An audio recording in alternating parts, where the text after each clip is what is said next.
Head over to BoardGamePrices.com to find the best price on Keyforge and thousands of other games. Hello my friends, it's the Game Boy Geek here, and today we're going to be trying to forge 3 different keys. If we're the first one to do that, we will win. And by doing that, we're going to be using all different types of factions and cards and abilities in this sort of mano-a-mano tactical card game. Now this is Keyforge. Now I've already done a review of this game of some of the unique decks in this game. So this is not going to be an overview where I'm going to teach you this. This video is more about, hey, I got the starter kit in, lots of questions have been about it, is it worth it? And I want to show you what comes in it and my thoughts. So I'm going to show you what comes in this kit, all the components. I'm actually going to show you all the cards so you can pause and see what the starter decks look like. And then I'll tell you what my thoughts are on the other side.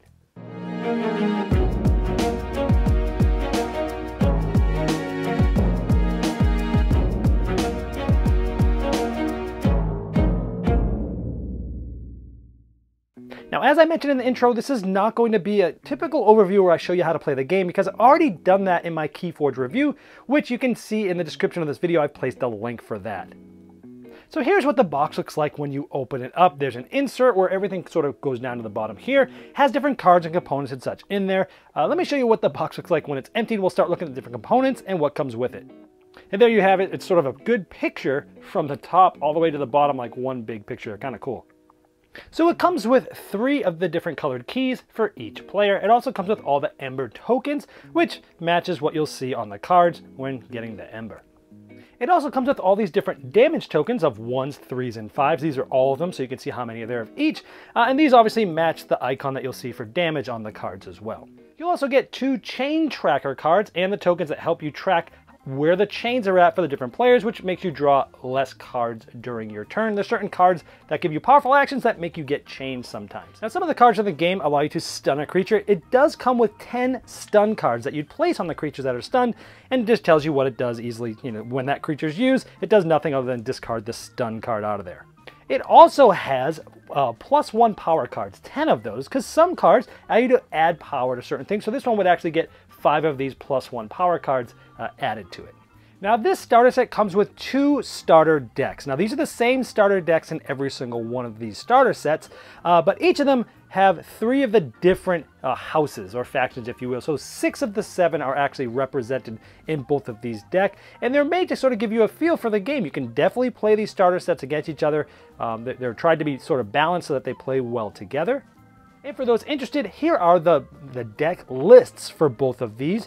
Feel free to pause and take a look at these, but I'm actually going to show you these cards as well. From the Miss Onyx starter deck, here are the cards from the Shadow House or faction. Feel free to pause any of these. I'll give you a few seconds just to pause it, but I'm going to move on to all the other factions. Here are the ones from the Dis faction of this deck. And here are all the cards from the Brobnar faction. Now moving on to the other starter deck, it's called Radiant Argus the Supreme. Here are the cards from the Untamed faction. And here are the cards from the Sanctum faction. And finally, the last faction of this starter deck for the Logos faction.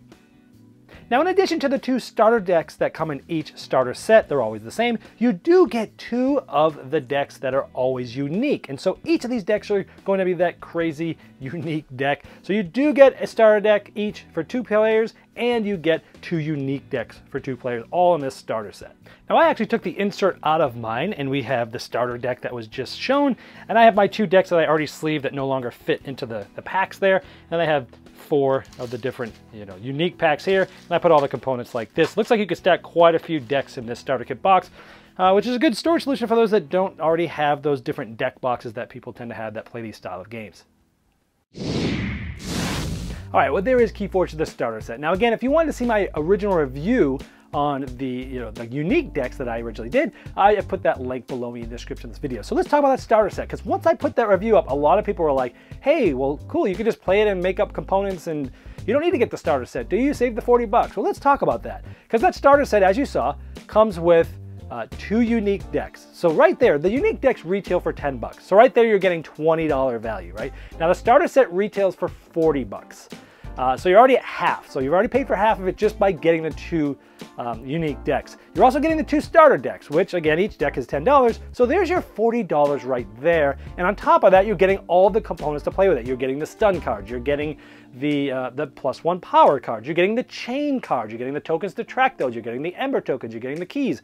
So you're getting everything that you really need token-wise, the damage tokens, everything to really play the game, and you're getting $40 worth of decks of cards. So I think it's absolutely worth it to start with the starter set, and then if you don't like the 2 unique decks, or if you don't want to play with the starter deck anymore, then buy other ones, because you'll have all the components to get this. Now, even if you don't want to play with those starter decks, now I noticed as going through those cards that actually one of the unique decks that I've liked the best that I've been playing with, many of the cards that were in there were also in this other deck. So now they were still very different decks, different factions, and all sort of that, but there was a little bit of overlap there.